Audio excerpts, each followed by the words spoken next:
Best है कि पढ़ लें जी। हाँ, उसमें डालेंगे, डिटेल डालेंगे तो आपको पता चल जाएगा। तो ऐसे कुछ जो केस होते थे, कर भी लेते थे, अब तो नहीं होते। पहले नमक में आटे के बराबर हो जाते थे, अब आटे में नमक के बराबर होता है। You know, you can understand, don't know, हमें नहीं पता आटा नमक क्या होता है, खाने से मतलब है। और वो भी पिज़्ज़ा बर्गर ज़्यादा खाते हैं हम। चलिए स्टार्ट करते हैं। लास्ट टॉपिक हमारा है chapter 7 12th class alternating current में। आज का टॉपिक है, लास्ट टॉपिक है ट्रांसफॉर्मर। ठीक है जी, कर लें स्टार्ट। कुछ लग रहे हो आज? Chapter 7 12th class alternating current, इसलिए पूछ रहा, सब ठीक तो है? चलिए अच्छी बात है। देखिए आज प्रेजेंस ऑफ माइंड ज़्यादा लग रहा है। हाँ, बहुत बढ़िया। बस इसको कंसंट्रेशन यहाँ ले और रिजल्ट में कन्वर्ट करो, ठीक है? उधर नहीं। आज का टॉपिक इज ट्रांसफॉर्मर।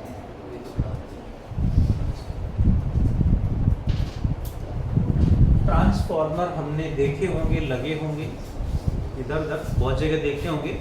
हमारे घर में भी कई सारे ट्रांसफॉर्मर्स पड़े होंगे इधर उधर।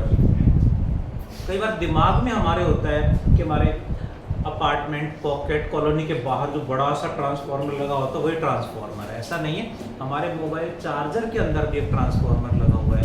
Every mobile charger has a transformer. Adapter में ट्रांसफॉर्मर लगा होता है। बहुत सारे डिवाइसेस घर में रखे हुए हैं जिनमें ट्रांसफॉर्मर की नीड रहती है। ट्रांसफॉर्मर वो छोटे से लेके काफ़ी बड़े बड़े ट्रांसफॉर्मर भी होते हैं, बहुत बड़े बड़े भी होते हैं। Transformer is an important part in daily life. काम क्या है?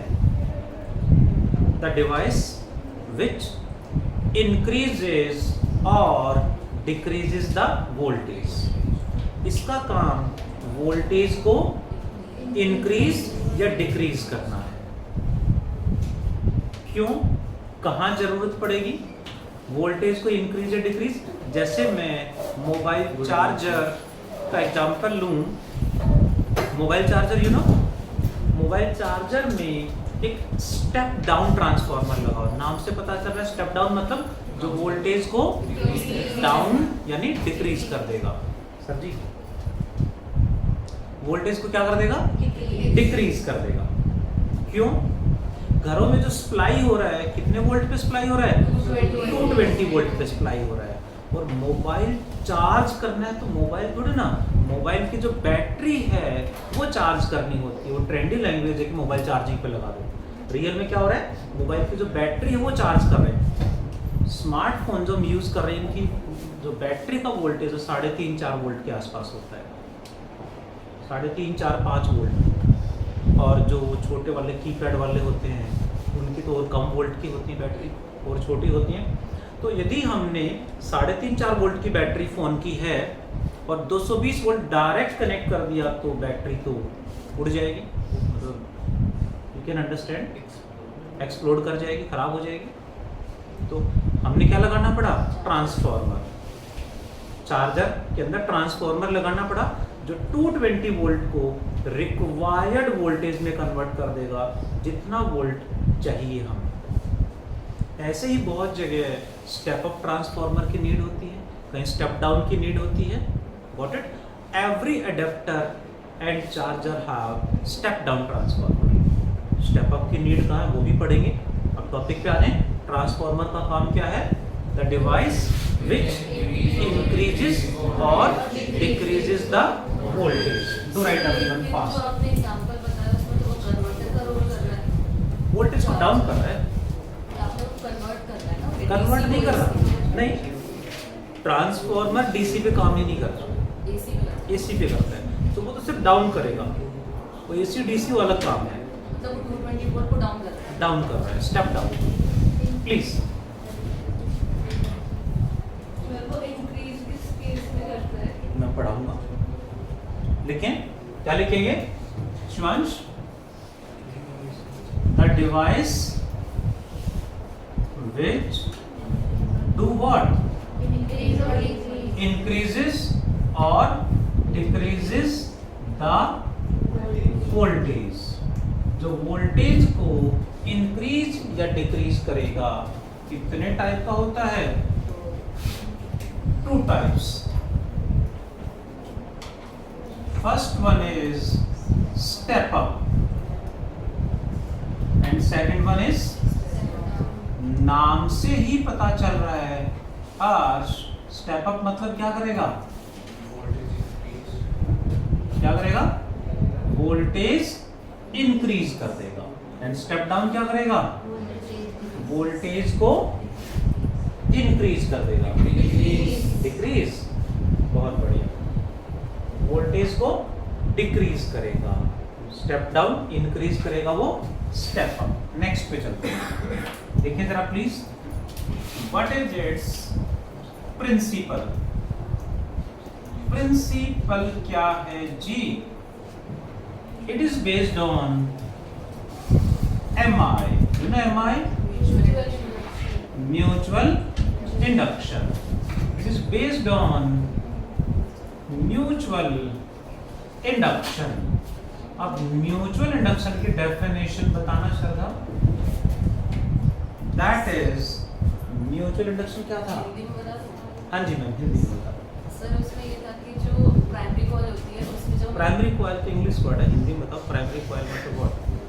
इंग्लिश में बता रही हूँ। अच्छा इंग्लिश में। प्राइमरी कॉइल में जो मैग्नेटिक फ्लक्स प्रोड्यूस होता है, उस मैग्नेटिक फील्ड जो बनती है उसकी वजह से नेबरिंग कॉइल में EMF या फिर करंट रिड्यूस हो जाता है। बहुत बढ़िया, राइट आंसर।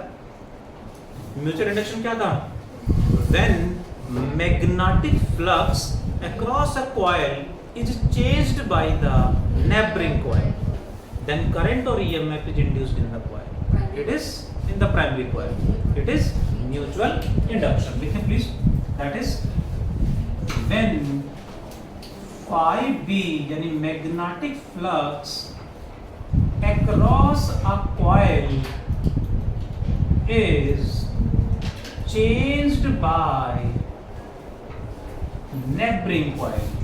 सर इसमें सिर्फ म्यूचुअल इंडक्शन लिख के छोड़ सकते हैं। नहीं मैम, लिखना पड़ेगा उसको।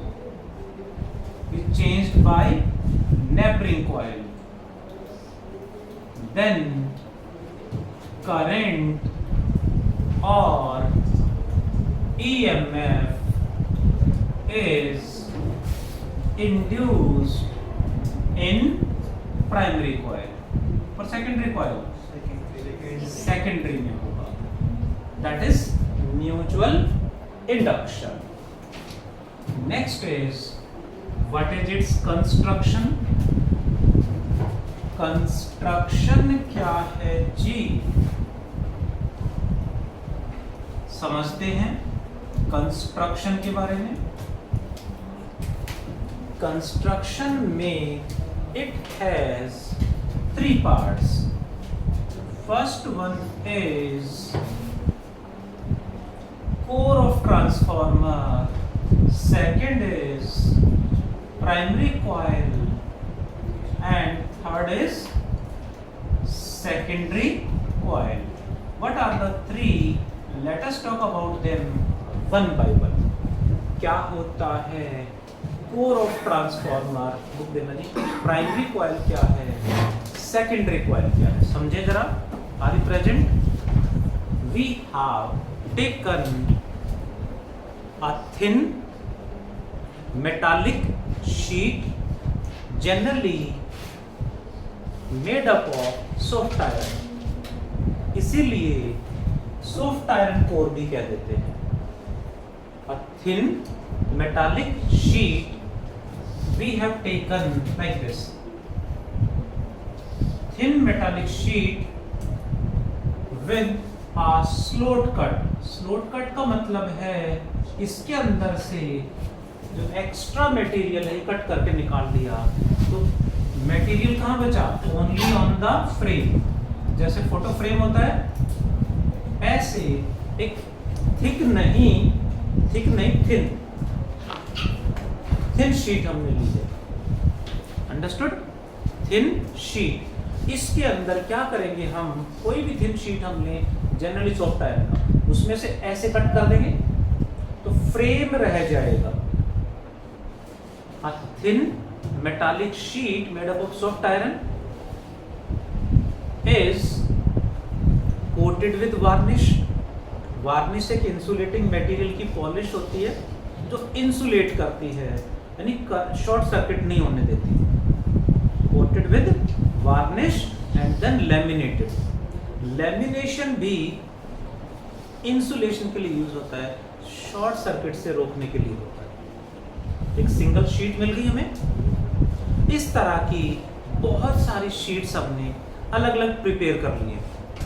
Every sheet is coated with varnish and laminated. सभी शीट्स को एक के ऊपर एक रखते गए तो एक थिक फ्रेम हमें मिल जाएगा, एक थिक फ्रेम हमें मिल जाएगा। एक के ऊपर एक रखते जाएंगे, then we got a thick frame like this. एक थिक फ्रेम हमें मिल जाएगा कुछ इस तरह से। बहुत सारी शीट्स हमने एक के ऊपर एक रख के ऐसे थिक फ्रेम हमने बना लिया है। This thick frame is known as, इसे कहा जाता है soft iron core. Soft iron core. Hope you understood. कई बार क्वेश्चन आता है बहुत सारी थिन शीट मिला के क्यों बनाया, एक सिंगल थिक फ्रेम ले लेते, but that is taken to minimise the loss of electric energy. एक सिंगल थिक पीस लेंगे, उसमें इलेक्ट्रिसिटी की वेस्टेज ज़्यादा होगी। अभी आगे टॉपिक आएगा, मैं कराऊंगा, ठीक है। किससे बनता है? Large number of thin metallic sheets of soft iron coated with varnish and then laminated and joined together। सभी शीट्स को एक साथ ज्वाइन कर देंगे, एक थिक फ्रेम हमें मिल गया known as soft iron core. Sir इसमें एनर्जी का लॉस तो फिर भी होगा कि एनर्जी का लॉस अब भी होगा बट कम होगा। पहले से कई गुना वेस्टेज कम कर लिया हमने। मिनिमाइज ही कर सकते हैं, जीरो तो होगा नहीं, क्योंकि एनर्जी वेस्ट नहीं हुई। हमें यहाँ इलेक्ट्रिक एनर्जी चाहिए बट उसका कुछ पार्ट हीट में कन्वर्ट हो गया। हीट भी तो एनर्जी है, बट हम तो कह रहे हैं एनर्जी वेस्ट होगी। एनर्जी वेस्ट नहीं हुई, हमें हीट नहीं चाहिए तो हम यहाँ हीट को वेस्ट बोल रहे हैं। एनर्जी तो है बट यहाँ हमें हीट नहीं चाहिए थी, तो हमने जितनी भी हीट प्रोड्यूस उसे क्या बोलते हैं, loss of electric energy. Got it? Second is primary coil. Large number of turns of thick insulated copper wire are wound over it like this, across which AC input is applied। जहां हम AC input provide करेंगे उस coil को बोलेंगे primary coil. ये है primary coil. ऐसे ही large number of turns of thick insulated copper wire is wound across which we obtained what? AC output। That is known as secondary coil। इसको secondary coil बोलेंगे। Load resistance क्यों लिखा? ये एक डिवाइस है, यहाँ जो इलेक्ट्रिसिटी आएगी वो हमें कंज्यूम कहाँ करनी है। दैट में बी मोबाइल फ़ोन की बैटरी, दैट में बी फैन, टीवी, कोई भी डिवाइस हो सकता है। जहाँ हमें चाहिए वो आउटपुट यहाँ शो करते हैं हम। आउटपुट किससे शो करते हैं? RL मतलब RL मतलब लोड रेजिस्टेंस। ठीक है, दिमाग पे भी लोड आ रहा है ज़्यादा? हाँ, थोड़ा सा तो है जी। समझते हैं आगे। आप ज़्यादा लोड ना लें, मस्ती में ध्यान दें। आगे चलें। जहाँ इनपुट अप्लाई करेंगे वो क्या होगा, प्राइमरी या सेकेंडरी, और जहाँ आउटपुट मिलेगा वो सेकेंडरी। चलें आगे। What is it's working? Working क्या है जी? एग्जाम में जनरली प्रिंसिपल या वर्किंग ही पूछे जाते हैं। What is a working? देखें जरा। when AC input is applied, जैसे ही AC इनपुट प्रोवाइड करेंगे, then 5B क्या है शिवम? 5B क्या है? हंस के बता रहे हो। Magnetic flux. सर आपका भी नंबर आएगा, सबका टाइम आएगा, ठीक है। Magnetic flux is directly proportional to number of turns. Clear है? What does it mean? It means magnetic flux across secondary coil is directly proportional to number of turns in. आगे क्या लिखें Divasha? 5B across primary proportional to NP आ जाएगा। यहाँ constant क्या लगा दें? कांस्टेंट यहाँ पे ABC के LMN कोई भी लगा सकते हो, योर चॉइस, कट जाना है। और इसमें आएगा, यहाँ कांस्टेंट सेम आएगा या डिफरेंट? अर्नव सेम ही आएगा। That is what we do. Equation first divide by second. Silent everyone. Khushi ma'am. 5B across secondary is equal to upon 5B across primary equals to NS divided by K। कहाँ गया? Cut गया। Great. अब मैंने क्या करना है, इसको भी क्रॉस मल्टीप्लाई कर दूं, चलेगा? गौरी, इसको भी हमने क्रॉस मल्टीप्लाई कर दिया साथ के साथ। इधर आ गया 5B अक्रॉस प्राइमरी। डेरिवेशन के 2 स्टेप हैं, उनमें से एक पूरा हो गया। Answer is almost very close. Differentiating with respect to time, differentiating both sides with respect to time, तो ये बनेगा d/dt of 5B across secondary equals to NS/NP। तो कांस्टेंट है, क्या बचेगा Tanmay? Prithvi d/dt of 5B across primary coil. Got it? Anybody tell me what is d/dt? VS minus VS। देखो induced EMF क्या था? Minus d/dt। तो d/dt क्या हो जाएगा? Minus of induced EMF, flux across secondary, so induced EMF across secondary equals to equals to NS upon NP into minus of induced EMF across primary coil। Minus minus काट दें। Voltage across secondary coil is primary input या output? Output voltage equals to NS/NP into primary voltage is input voltage. ये आ गया हमारे पास formula to find out the output voltage. ठीक है ना? No need to control, you can laugh. बनाओ। अच्छा बना हुआ है, काफी मजबूती से कोशिश कर रहे हो ना। आज सराउंडिंग्स में कुछ ऐसा माहौल है कि वो बनने नहीं देना चाह रहे हैं। Thank you sir, so nice, है ना। शिवांश है, अर्णव है, शिवम है, तो दैट प्राइम बाहर मिलना है ना। देखें जरा please, be present in the class.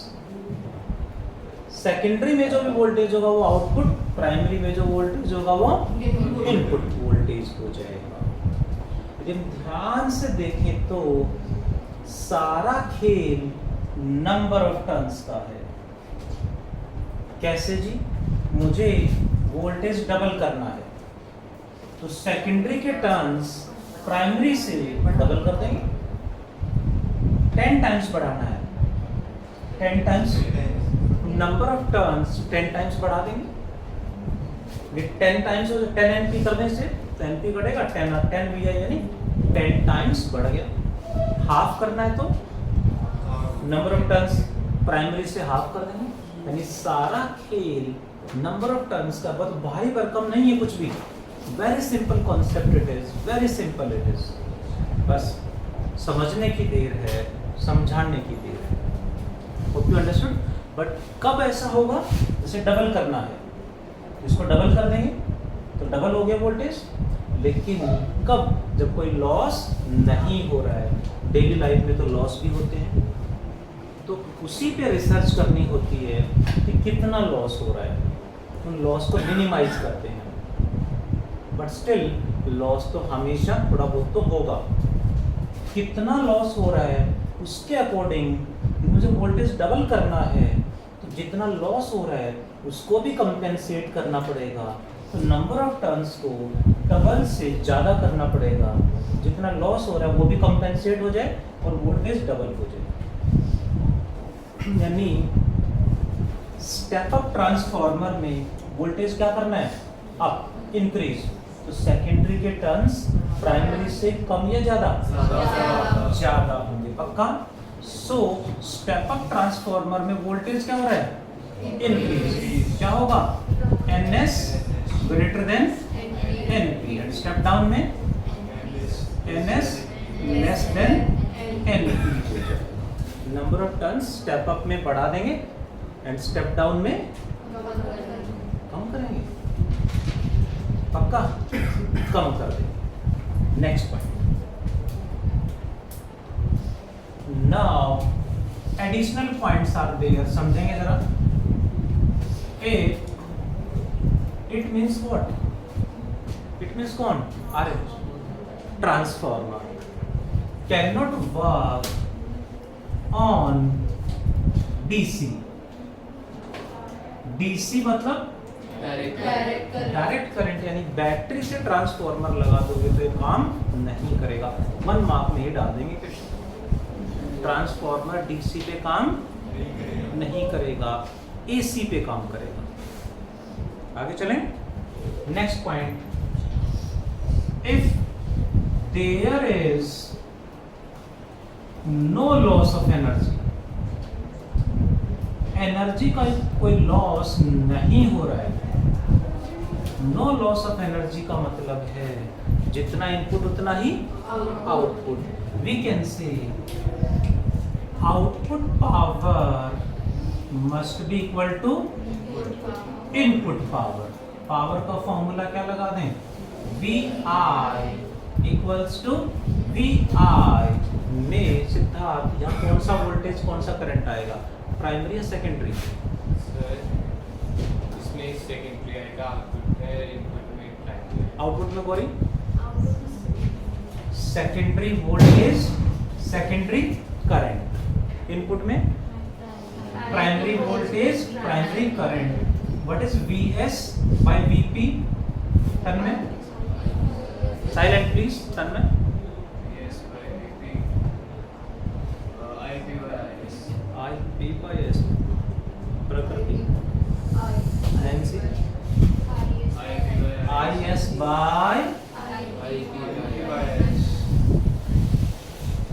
पक्का? VS by VP equals to IP by IS. What does it mean? इसका मतलब है VS इनवर्सली IS के VP इनवर्स IP के, यानी V is inversely proportional to I। Ohm's law क्या कहता है? V proportional to I, बटा तो इनवर्स है। V proportional to I कब है? जब R कांस्टेंट है।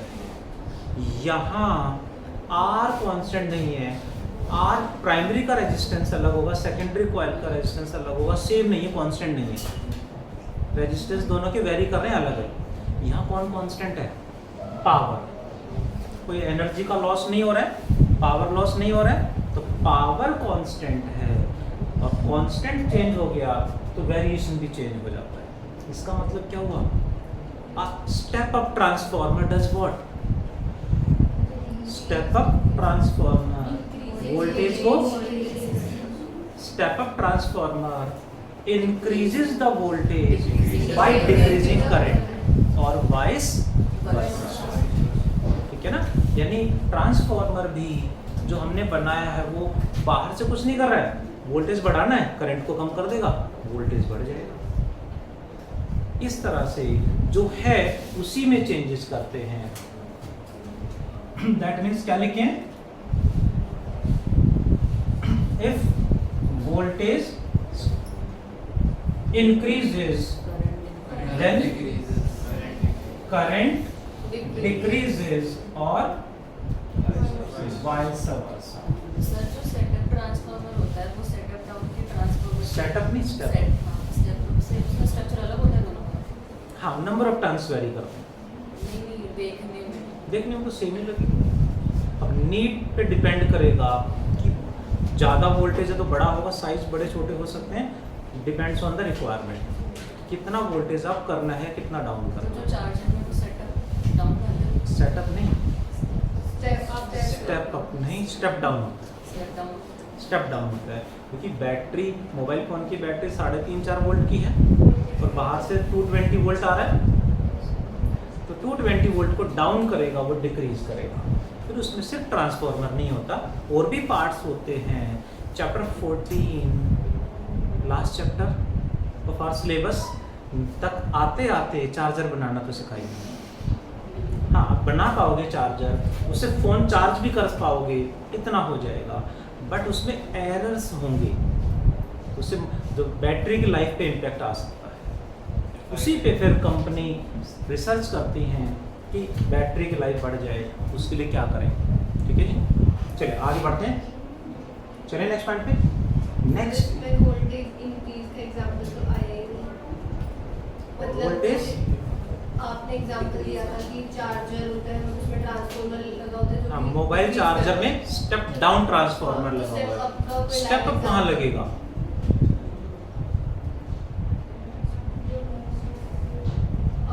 यानी 220 वोल्ट से ज़्यादा थोड़ी होगा। 220 वोल्ट ज़्यादा थोड़ी ना होगा, हाँ, वो उतना ही तो होगा। अरे लेट मी एक्सप्लेन, मुझे एक्सप्लेन करना है, आएगा। ठीक है, चलो आगे।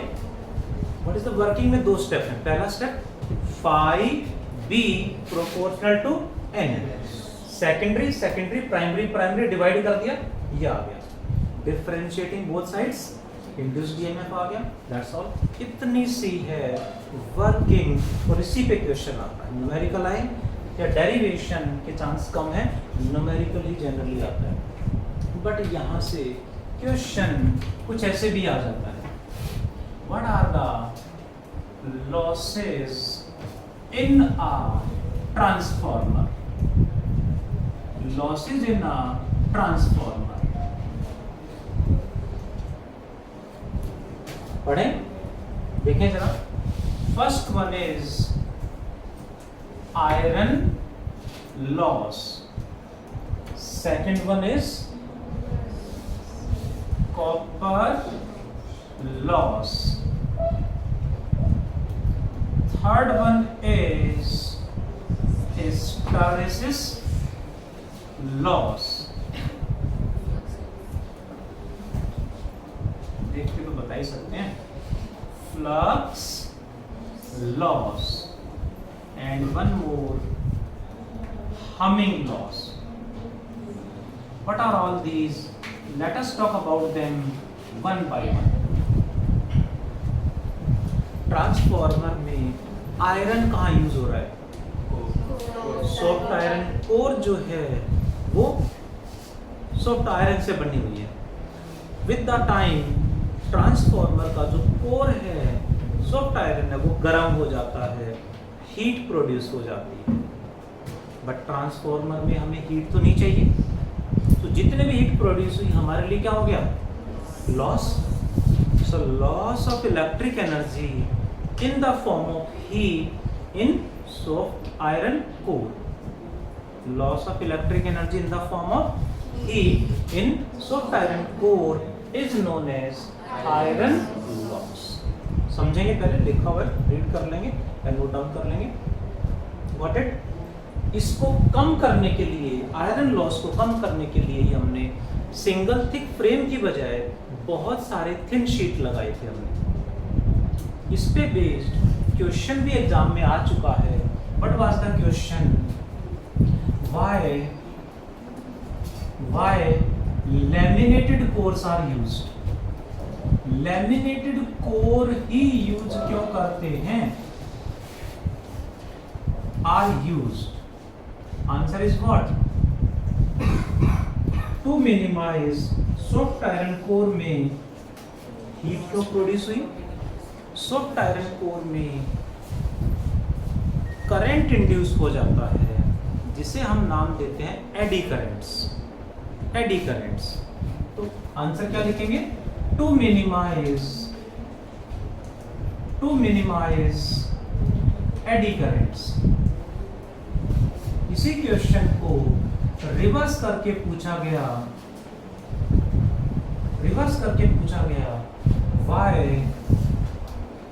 How eddy currents can be minimised. How eddy currents can be minimised. क्या आंसर लिखेंगे अर्नव? शिवांश क्या आंसर लिखोगे? Shivansh by laminated course. Laminated core लगा के एडी करंट को मिनिमाइज कर लेते हैं। हीट का फॉर्मूला पता है, I²RT। Got it? एक सिंगल शीट में हीट कितनी प्रोड्यूस होगी? I²RT। सेकंड में I²RT। यदि दोनों सिंगल होते तो मतलब आपस में लैमिनेट नहीं करते तो डायरेक्ट कॉन्टैक्ट में आ जाते, तो करंट कितना होगा? I + I 2I का whole square 4I²RT। To sheets अलग अलग ना लेके सिंगल ले लेते तो कितनी हीट प्रोड्यूस हुई? 4I²RT। अलग अलग करके लैमिनेट कर दिया, कितनी हीट प्रोड्यूस हुई? I²RT + I²RT 2I²RT, यानी 50% वेस्टेज को कम कर दिया। इस तरह से क्वेश्चन ऐसा ही आएगा, वो समझाने के लिए था बस। नेक्स्ट पे चलते हैं। कॉपर कहाँ यूज हो रहा है? Winding primary and secondary coil की वाइंडिंग किससे बनी? कॉपर वायर से। कॉपर वायर में भी रेजिस्टेंस है। Copper coils, primary and secondary coils gate heated.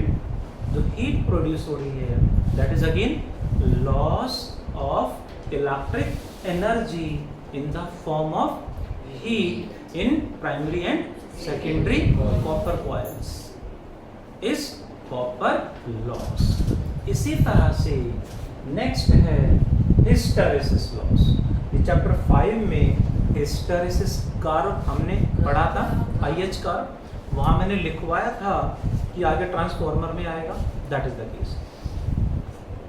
वहाँ हमने पढ़ा था हिस्टैरिसीस कर्व में area under hysteresis curve is equal to loss of energy per unit volume. जितना एरिया अंडर हिस्टैरिसीस कर्व कम होगा उतना लॉस कम होगा। इसीलिए हमने सॉफ्ट आयरन यूज करा, क्योंकि सॉफ्ट आयरन का एरिया अंडर हिस्टैरिसीस ग्राफ कम होता है तो लॉस ऑफ एनर्जी भी कम होता है। इस तरह से सॉफ्ट आयरन यूज करके हमने हिस्टैरिसीस लॉस कम करा है। ये भी loss of electric energy in the form of magnetization and demagnetization में है। ऐसे ही फ्लक्स लॉस, प्राइमरी कॉइल का सारा मैग्नेटिक फ्लक्स सेकेंडरी में नहीं पहुंच पाता। इसलिए हमने सॉफ्ट आयरन लिया है। Soft iron sorry is a ferromagnetic material. Ferromagnetic की प्रॉपर्टी थी कि most of the field lines passes inside, यानी जो फील्ड लाइन इसके अंदर से यहां से निकलेगी, ऐसे कोई भी लाइन ऐसे जाएगी तो सॉफ्ट आयरन क्या करेगा, जो फील्ड लाइन यहां से बाहर से जा रही थी ऐसे, सॉफ्ट आयरन क्या करेगा, उसको बाहर नहीं जाने देगा, उसको अपने अंदर खींच लेगा, सॉफ्ट आयरन के अंदर आ जाएगी ऐसे और बाहर भी नहीं निकलने देगा। सारे फील्ड लाइन अंदर से पास होंगी, तो क्या होंगी ये लाइंस बाहर ना जाके ये अपने अंदर रखेगा, इनको बाहर नहीं निकलने देगा। इससे उसकी मजबूरी है कि इसके अंदर से ही घूम के आएंगी कि बाहर निकलने नहीं देगा। ये प्रॉपर्टी है उसकी। तो most of the field line जो इसके अंदर होंगी वो सारी वहां भी आ जाएं, इसीलिए we are using core. Core use ही इसलिए कर रहे हैं। ट्रांसफार्मर बहुत तरह के हैं, शेप अलग अलग हैं। उस ट्रांसफार्मर में एक के ऊपर दूसरी कॉइल वाइंडिंग कर देते हैं। कुछ शी शेप में होंगे, कुछ ई शेप में होंगे, अलग अलग शेप में होते हैं एज पर रिक्वायरमेंट। ठीक है जी। Humming loss after some time transformer में साउंड, हमिंग साउंड प्रोड्यूस करना स्टार्ट कर देता है। That sound is also form of energy. So loss of electric energy in the form of humming sound is humming loss. Step up transformer कहाँ use होगा तो बताया ही नहीं। नेक्स्ट पे चलते हैं। NCERT का क्वेश्चन है, समझेंगे जरा। ट्रांसफार्मर से रिलेटेड है, समझेंगे जरा। Why transmission of electric power over long distances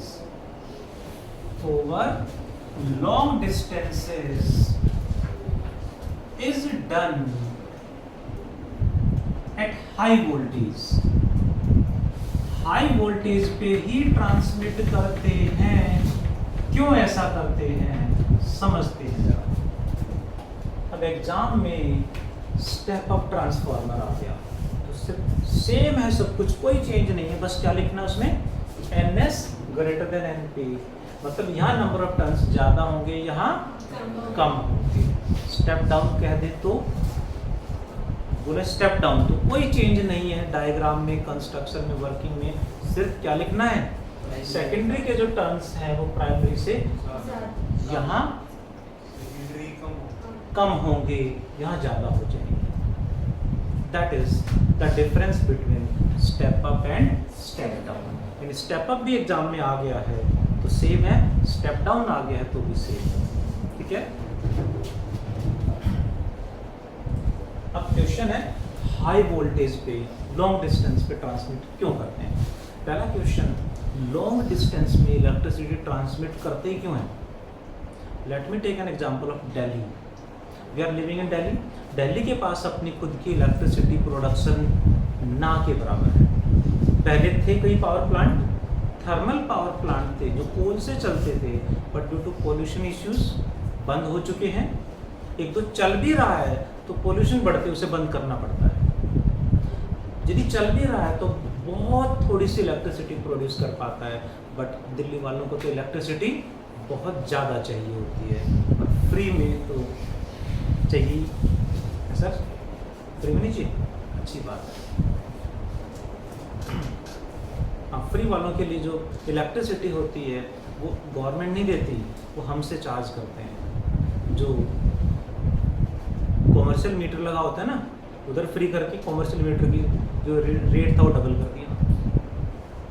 उन्होंने खुद नहीं करना, जो कॉमर्शियल पे करते हैं वो पे करते हैं फ्री वालों के लिए भी। So we are paying for the free वाले जो इलेक्ट्रिसिटी यूज़ करते हैं। सभी हैं वैसे तो, मौका जिसको मिले कोई मना नहीं करता है ना, तो पढ़ा लो ना।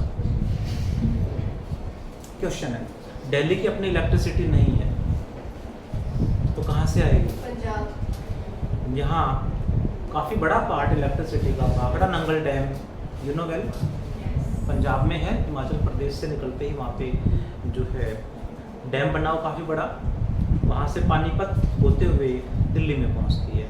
उत्तराखंड से हिमाचल प्रदेश से भी इलेक्ट्रिसिटी हम खरीदते हैं, दिल्ली वाले, दिल्ली गवर्नमेंट को खरीदनी पड़ती है। तो वहाँ से 250, 300, 400 किलोमीटर दूर इलेक्ट्रिसिटी सप्लाई कैसे करें? अच्छे से एक बार देखें जरा। Let power generated in power plant, power plant में जो पावर जनरेट हुई है 11,000 वॉट, इतनी पावर हमने वहां प्रोड्यूस कर ली, जनरेट कर ली। अब मुझे इसे 300-400 किलोमीटर दूर भेजना है, तो कैसे भेजूंगा? फर्स्ट केस, फर्स्ट हम इसे सप्लाई करेंगे at 220 volt. This power is supplied at 220 volt. कितना करंट फ्लो करेगा वायर्स में? Current flowing in the wires is P/V। Power कितनी है? 11,000 by voltage. How much it is? 50 ampere current flow करेगा। घरों में जो इलेक्ट्रिसिटी यूज करते हैं 5 ampere, 7 ampere, 8 ampere, 10 ampere, 15 ampere maximum. But ये कितना है? 50 एम्पियर मीन्स स्ट्रॉन्ग करंट है, बहुत ज्यादा करंट है। And there is skin effect. Skin effect का मतलब है AC alternating current flows on surface। AC wire के अंदर फ्लो नहीं करता, वायर के सरफेस पे फ्लो करता है। जितना ज्यादा करंट फ्लो कराना होगा उतना ही सरफेस एरिया ज्यादा चाहिए। सो इतने हाई करंट के लिए थिक वायर की नीड होगी। कैसी वायर की नीड होगी? थिक वायर्स की नीड होगी। Thick wires are heavy. Thick है तो उनका वेट ज्यादा होगा, हैवी होंगी। Thick wires are heavy. So to support thick wires heavy poles are required. Heavy poles की नीड होगी, which increases cost of transmission. बहुत ज़्यादा बढ़ जाता है, खर्चा बहुत ज़्यादा बढ़ जाता है उसमें। एंड साथ में लॉस कितना हो रहा है जी? Loss of energy, electric energy per second is I² R। I कितना है? 50 का स्क्वायर कितना होगा? 2500 R जूल पर सेकेंड।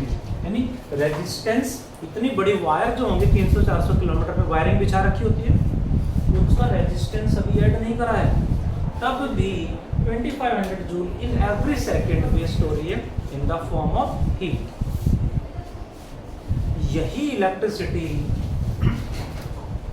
यही power if we provide at 22,000 volt, 220 की जगह 22,000 वोल्ट पे सप्लाई कर दें तो क्या करना पड़ेगा जी?